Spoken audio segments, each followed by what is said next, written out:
Thank you. Okay, good morning, everyone. Let me start by thanking the organizers of this very nice workshop for putting this together. I'm really looking forward to the rest of the week. Today, we'll tell you about the role that neutrinos play in neutron star mergers, trying to make the case for why they are important. Before I do that, I just want to start with one slide of advertisement. Everything that I will tell you today have been produced, all the results have been produced with this code. This is the code I started developing when I was a graduate student, and it's still maintained. This is the publicly available. So if you don't believe me, feel free to download the code. It comes with examples, equations of state tables, everything you need in order to check what I'm going to tell you today. I think this data, the kilonova in GW17017, is really the data that, in my mind, most clearly shows that neutrinos are important in neutron star mergers.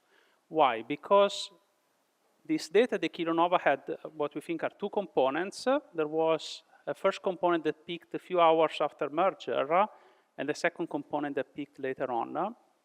We believe that the only way to produce this early time blue emission is through the ejection of material that was not too neutron rich. So not pristine neutron star material, but material that was somehow reprocessed by weak interaction and had the proton fraction that was above about 0.25.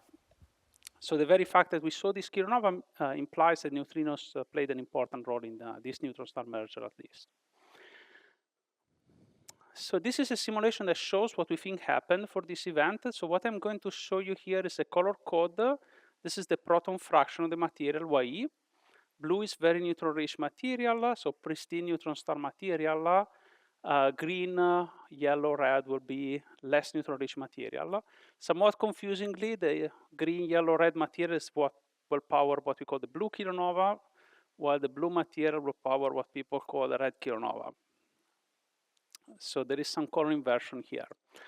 So let me show you how this movie plays. We see the two neutron stars going around as they inspire towards each other. The orbit is decaying due to the emission of gravitational waves. Eventually, they come into contact now, and you will see that there is matter ejected for a variety of mechanisms. There is a tidal tail, there is a shocked ejecta, and at high latitude, we find neutron poor wind, neutron poor meaning with way larger than 0.25. In this simulation, eventually the remnant has collapsed to black hole, so you cannot see the neutron star here at the center anymore, and the disk is now settling towards new equilibrium.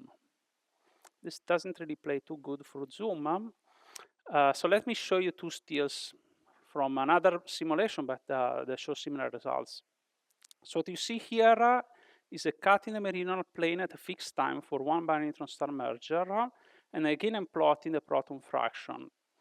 These simulations differed by the type of microphysics that we included. Here we allow matter to emit neutrinos, so the composition can change due to electron and positron absorption.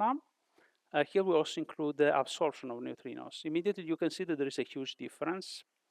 If we only include neutrino emission, so we allow matter to capture positrons formed in shocked ejecta, then we can increase the proton fraction somewhat of the ejecta, especially here in the polar regions, but only when you take into account the neutrinos that you can really drive a wind that has high Ye. So neutrinos are really key in order to explain, at least even qualitatively, the kilonova in GW17017. A little bit more quantitatively, this is shown here. This is a histogram of ejecta mass versus composition, Ye again, for different simulations that include different levels of physics. So the blue histogram here is a simulation with pure hydrodynamics. So here we assume the composition to be frozen in the fluid. There are no weak interactions. So basically we are just ejecting pristine neutron star material. This is not what we think happens in nature. Of course, there are weak interactions. So if we enable neutrino emission, we go from these blue histograms to this yellow one. And then when we include neutrino reabsorption, we have these different histograms here. Notice that there are big differences between these models here that we call M0, that include neutrino absorption with a simpler neutrino transport scheme, and more sophisticated simulation with M1 that include better neutrino transport. So not only neutrinos are important shaping the composition, but how we model neutrinos in the simulations impact our results. So this will be a theme throughout. Yeah, so what this M0 scheme means, M0 stands for zero of moment. So we take the first moment of the distribution function, we assume neutrinos are just streaming radially in this, and we close. And this one now we take also the second moment, so we evolve also the flux of neutrinos. If you look at the eject as a function of angle or as a function of velocity, these quantities don't depend so sensitively on the neutrino treatment. They depend more sensitively on, for example, finite resolution effects.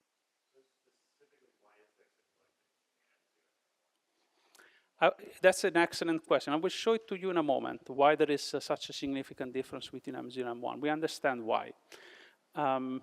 This is the so-called dynamic ejecta. Before I show you why there are these differences between M0 and M1, I want to discuss another component of the ejecta, which is ejected on a longer time scale after merger. So this is the so-called secular ejecta. So part of the material is ejected immediately as the stars collide. This is what we saw in the movie. But actually, within the bulk of the material ejected in neutron-star mergers, for most mergers, it's not this material. It's the material ejected secularly on time scales of hundreds of milliseconds after merger.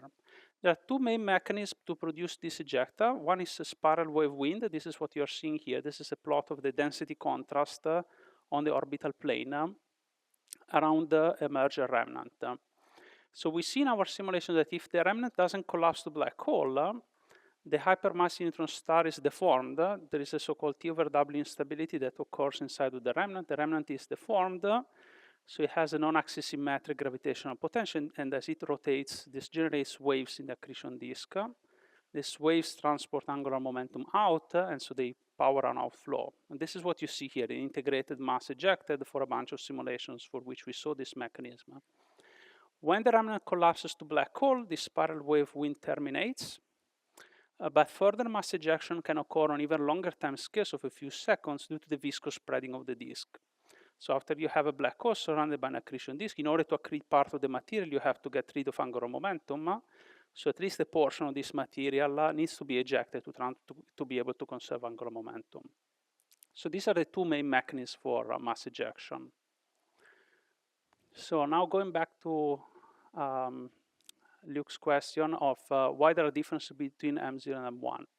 So what I'm showing you here is a plot of the energy density neutrinos for different neutrino species around the merger remnant. This is the energy density, and in a moment I will show you the average energy of neutrinos.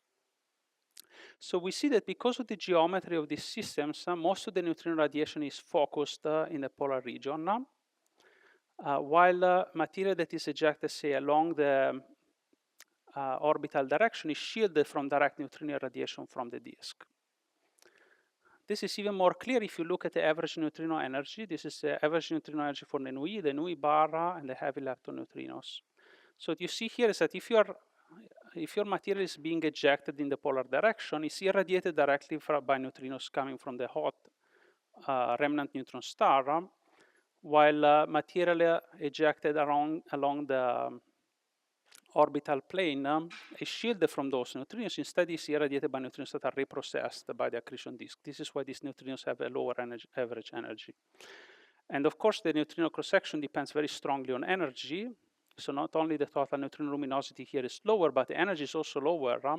So overall, the material here experiences less neutrino captures, and so the composition remains more neutron-rich. Of course, this does not happen for heavy lepton neutrinos because essentially the disk doesn't produce any of these very heavy lepton neutrinos. These neutrinos are all coming from the massive neutron star, and they just scatter through the disk before leaving the system.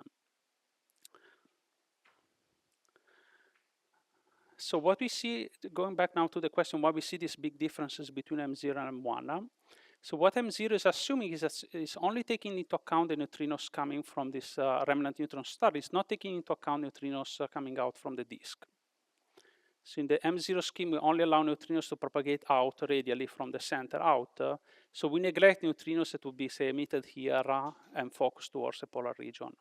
This is why in the M1 scheme, where we account for this effect, there's a big shift in the composition. So if we put all these things together, we have the following picture for the secular ejecta. We have a component of the secular ejecta that is close to the orbital plane. So here the angle is the polar angle measured from the polar axis. So 90 degrees is on the orbital plane. This material is neutron rich. This is YE on this axis. while material at higher latitude is irradiated by neutrinos and ends up being, in some cases, even proton-rich, but in general has an electron fraction above 0.25, which we think is the critical threshold in order to produce lanthanoids for the type of ejecta we have in neutron star mergers. If we combine all these components of the ejecta, we have an overall nucleosynthesis pattern that is close to solar. These are the dots here, the solar relative abundances for different isotopes. Blue is a prediction from our simulation. So overall, the spiral wave wind does a pretty good job at matching solar abundances. Of course, there are differences here in the details, some of which come from nuclear physics uncertainties. Other uncertainties come from the fact that even M1 treatment is not the best possible treatment we could do for neutrinos. We're still doing pretty serious approximations. Again, I want to comment more on the fact that not only neutrinos are important, but also the way in which we implement neutrinos is important. So here I show histograms of the ejecta mass now for different simulations that include different levels of neutrino treatment. In this histogram, I also have separated out the dynamic ejecta, everything emitted immediately at the time of merger, with the secular ejecta that I define as material ejected after 20 milliseconds from merger. So the shaded portion of these histograms, where most of these differences are in this spiral wave wind. So the post-merger phase is really the part that's the most sensitive to the neutrino treatment. And this kind of makes sense because the shocked ejecta during merger leave the system very rapidly. They don't have time to capture a lot of neutrinos, while this material sits in the disk for a while before being ejected. These differences translate, of course, in difference in the overall nucleosynthesis.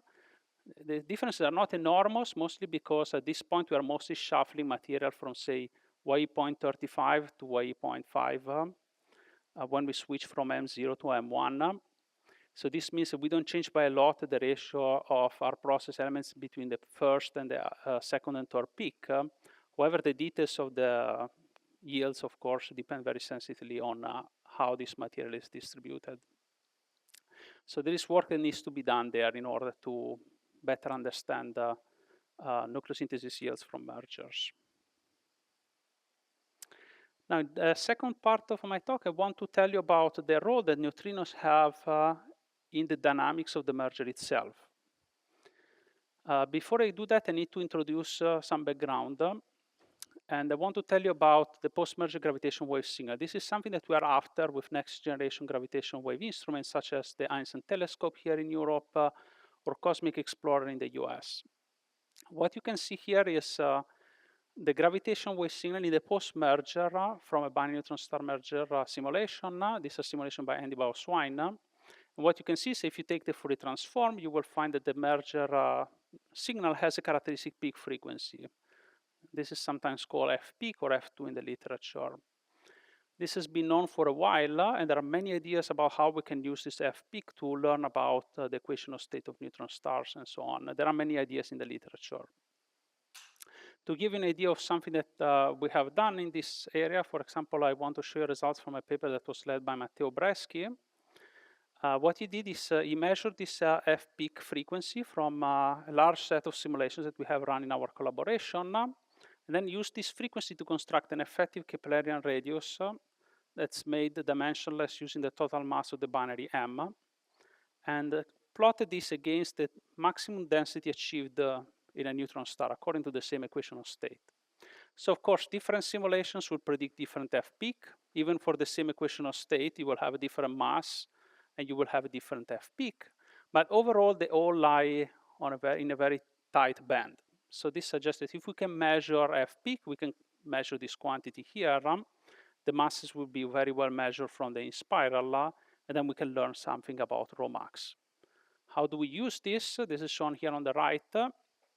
So suppose that the nature's true equation of state is this black line here, where in 2037, so we have GW 370817, a signal to noise ratio 10 in the post-merger Einstein telescope. This is an event that we expect will happen roughly every 3 months in Einstein telescope. This is a merger of two 1.4 solar mass neutron stars.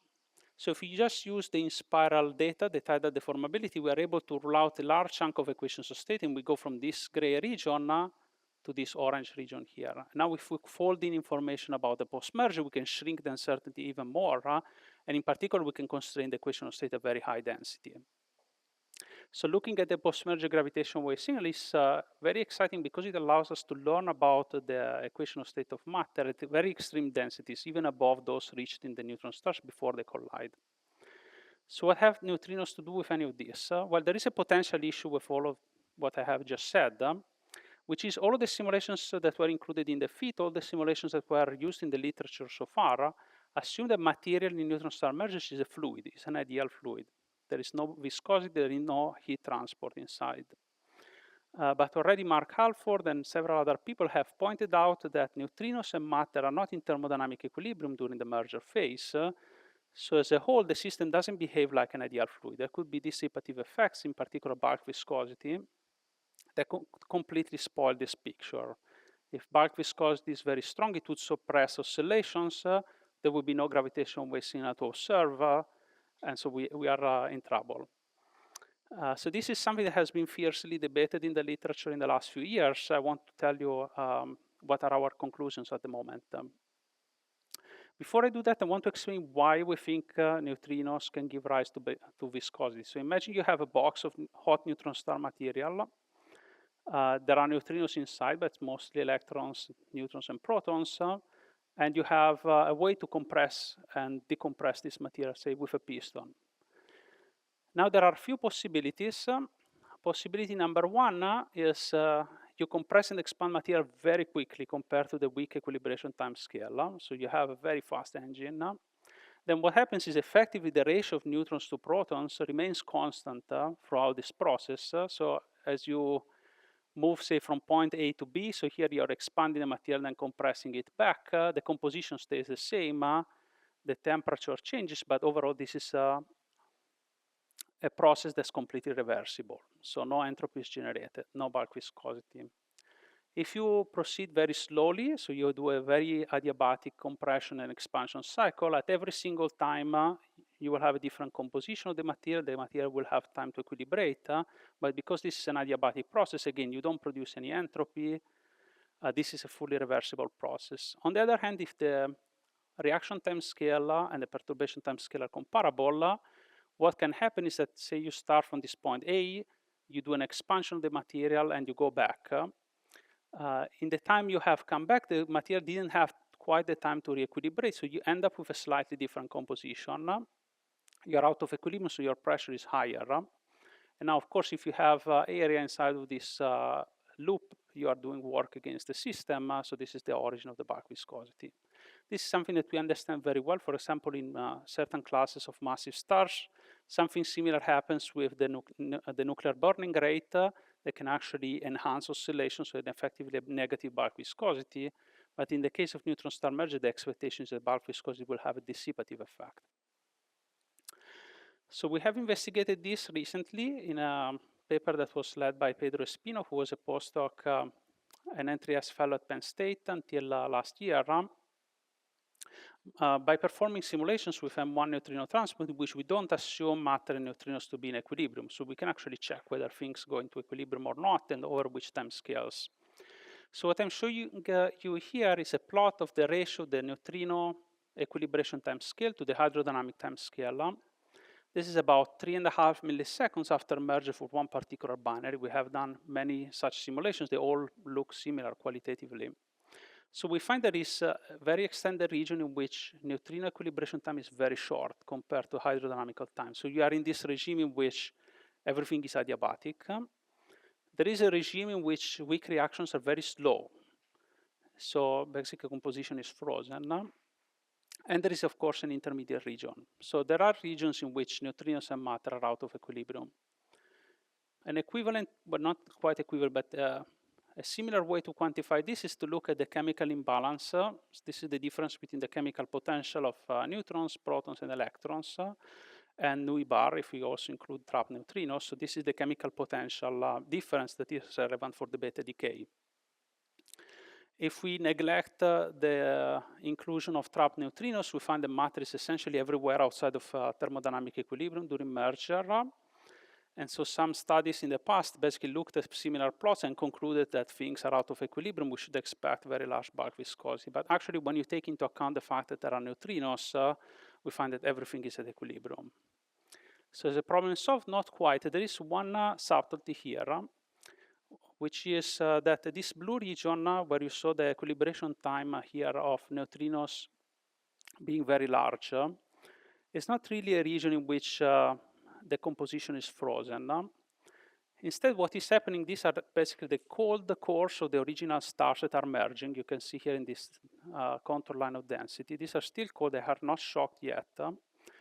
They are filled with neutrinos that are scattering through this material because these neutrinos are producing this hot interface between the two stars. So the stars collide, there is a hot interface. Neutrinos are produced, a stream through this material. They cannot equilibrate because the absorption cross-section is very small. Essentially, absorption is suppressed by Pauli blocking here. However, there is a large scattering optical depth, so neutrinos are trapped and form a dense gas inside here. So the way to quantify this most precisely is to look at the bulk viscous pressure contribution, this pi, to the overall pressure. And this is shown here for MPE matter. These are 3 snapshots, and for MPE neutrino matter. So there is actually a region which corresponds to this cold cores in which the contribution of bulk viscous pressure can be up to 10% in some cases of the overall pressure. These regions disappear very quickly because eventually as the merger proceeds, the temperature is increased everywhere, and so the neutrino equilibration time scale becomes small again. However, there is an interesting window of time between, say, 1 and maybe 4 milliseconds after merger where interesting physics may happen. One caveat with all of this is that actually the rates of work reactions in these conditions in which you have a trapped neutrino gas in a very dense material are not completely well understood, or at least were not very well implemented in this at the time when we run the simulations. Now there are better rates that are being computed. So this is somewhat provisional. We will need to revisit this when we have better work reaction rates. I think one robust conclusion that we can make at the moment is that after the temperature is increased, so about 5 milliseconds or so after merger, things are in equilibrium. What happens in this translucent region, I think, deserves further investigation.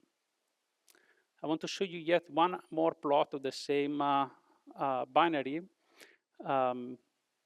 Here I'm showing, again, this effect of equilibration by plotting the temperature. So what you see here on top is the temperature we have in the simulation.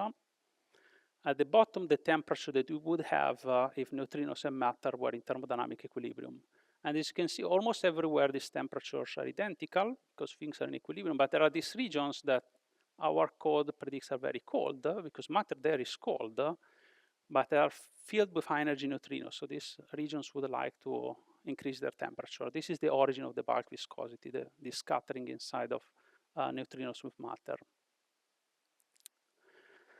Now that we have a way to fully capture thermodynamic effects inside of neutron star merger remnant, we also revisited the question of the effect of finite temperature corrections to the post-merger peak frequency of the signal.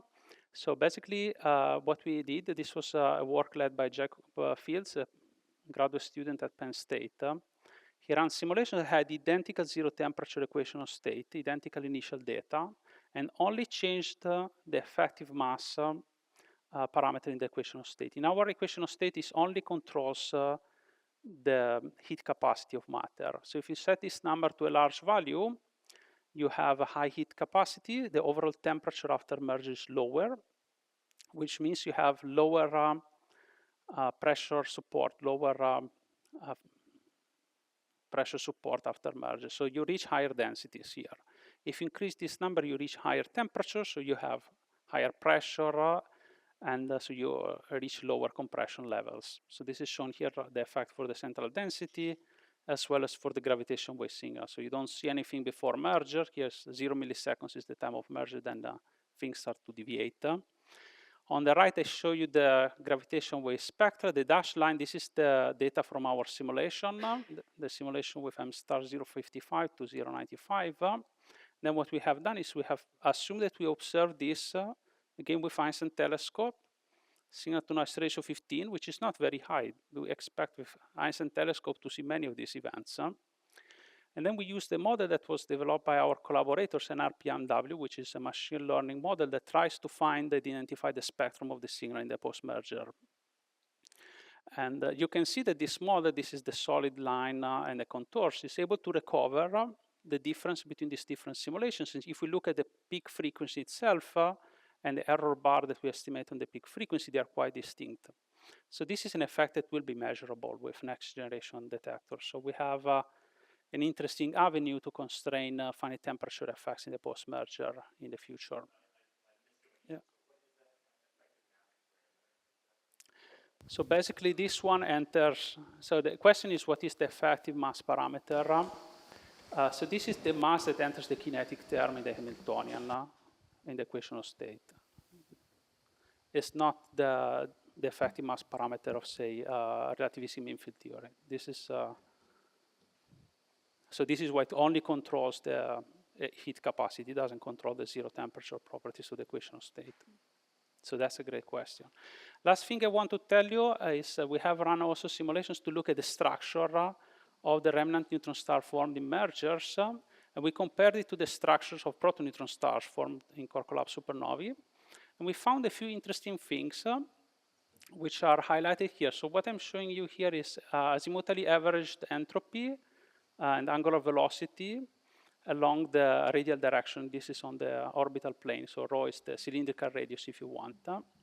Here, the green lines are density contours. This purple one is the 10 to the 11 grams per cubic centimeter contour, which we take to be the surface of the neutron star somewhat conventionally. And this quantity here in the middle is the quantity that represents the Ledoux criterion for convection. So wherever this quantity is positive, things are stable against convection. Negative value, since this is in log scalar plotted in red, this is a region where things would be unstable to convection. We find that with the exception of possibly a few instants in time at the time of merger where things are not in equilibrium in any case, the massive neutron stars formed in these collisions are always convectively stable. They're also stable against the magnetorotational instability because the angular velocity grows outwards. So this was known for a while. The fact that they are convectively stable was not really investigated before. So it's quite interesting because in contrast, the proto-neutron stars are convectively unstable, so there is convective motion inside. Okay, so I'm at my conclusions. The main takeaway message is neutrinos have an important role to play in neutron star mergers. Not only they impact the outflow dynamics and composition and properties, but also the very dynamics of the merger itself is impacted by neutrino physics. Most of the time, neutrinos and matter are in thermodynamic equilibrium. So at high density, on the time scales that we're simulating, you can assume that you have essentially an ideal gas that's composed of nucleons, electrons, and neutrinos. But there are some regions where this is definitely not true. And so there could be some interesting out of equilibrium effects that should be investigated more in the future. This would be quite exciting because it would give us a way to probe transport properties of dense matter in conditions that cannot be realized on Earth with next generation gravitation wave experiments. Similarly, next generation experiments would tell us something about finite temperature effects of matter, again, at very high densities. Going back to the ejecta, at the moment, I would say there is a good qualitative agreement between what simulations predict and what we see in observations. If you put together simulations by different groups that kind of simulated different parts of the binary evolution and stitch them together with some assumption, then you can also quantitatively reproduce the kilonova. However, we don't really have an ab initio model yet that starting from 2 neutron stars can produce an output that looks like what we saw in GW170817. So a lot of work is also needed here. And I think with this I will conclude. Thank you.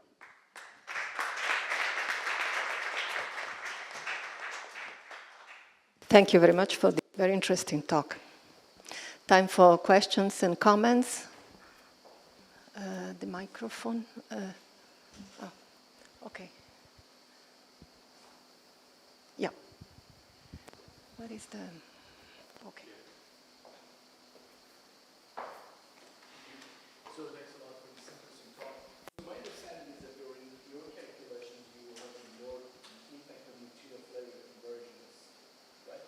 So what do you think about the impact on your neutrino flavor conversion rates in neutron measures? Yeah, that's an excellent question. So we don't include neutrino flavor conversion. We don't really know what the impact is going to be. There are a few studies that try to quantify this using models in which basically you force, for example, all neutrinos to be in equipartition between all flavors. And they have shown that neutrino flavor conversion could potentially have an impact on the nucleosynthesis. So that's definitely one of the things that needs to be investigated in the future. But not on dynamics, right?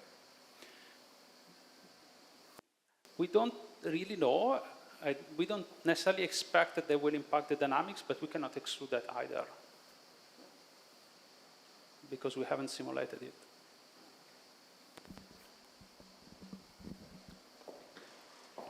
I had a question concerning your last but one point. When you say next generation, so what is the scale, in your opinion, to get this a hint on these effects, final temperature effects? I think something like Cosmic Explorer or Einstein Telescope would have the sensitivity needed to do these measurements. At the moment, if we had, say, data today, we would not be able to really interpret this because these effects are also degenerate with other physical effects. For example, the effect due to magnetic fields or effects due to, say, spin in the initial configurations before merger. So all of these effects need to be better studied. So there is theory work that is needed. The only thing that we have shown is that these effects are there and are measurable. Then whether we can then use these measurements to actually extract physics parameters, so to measure M star, this will require additional theory work, but it's in principle doable. And again, we expect to be able to do a measurement at this level of sensitivity within a few months of Einstein Telescope reaching design sensitivity. Yes.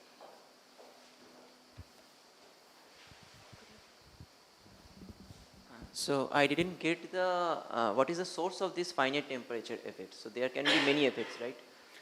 So the main effect, let me go back, is it's not super easy to see, but if you look at the maximum density here, when you change the finite density effect, you change the compactness of the remnant. So you can imagine that the remnant becomes more compact, so it starts to spin a little faster. So that's why the frequency is a little higher here, because of conservation of angular momentum. So the more you compact, the faster it goes. And this is exactly what is happening here. So this plots includes any bulk viscosity effect that you were talking about? So these simulations were done with M1, including neutrino transport. So any bulk viscous effects would be there, with the caveat, again, that we don't really have, say, the best possible worker rates to include in these simulations. But with the rates we have now, this is what we got. And another thing, when you were showing your plots, so you are taking account for the electrons and the neutrinos. So what about the other elements in there? So in our simulations at the moment, we lump all of the heavy lepton neutrinos into a single meta species just to save computational effort, but we also include their effect. Okay. But we don't expect that they will, well, in our simulation, we don't have muons, so there are no charged current reactions with heavy lepton neutrinos. In principle, this is something one could also take into account. Heavy lepton, so mu and tau neutrinos and antineutrinos. I'm not talking about the mass of the neutrino, I'm talking about the mass of the lepton. No, just a second. To estimate the effect of oscillation, so what is typically the electron fraction number in the densities we are talking about? So in the core of the neutron stars during merger, the typical electron fraction is maybe of order 0.1. It depends very much on the equation of state. The density is, let me think, is it 3-4 times nuclear density in the very core? Again, this is very sensitive on the equation of state. So if you have a stiff equation of state, you will reach lower densities, but this is a ballpark number. The nuclear density is Sergey. 2.7 times 10 to the 14. Sergey, please, if you can use the microphone. It's okay, thank you. No, because otherwise. Sorry. No, it's okay. Other Yeah, actually questions? it's here. This is density, nuclear density. It's actually on this plot. So.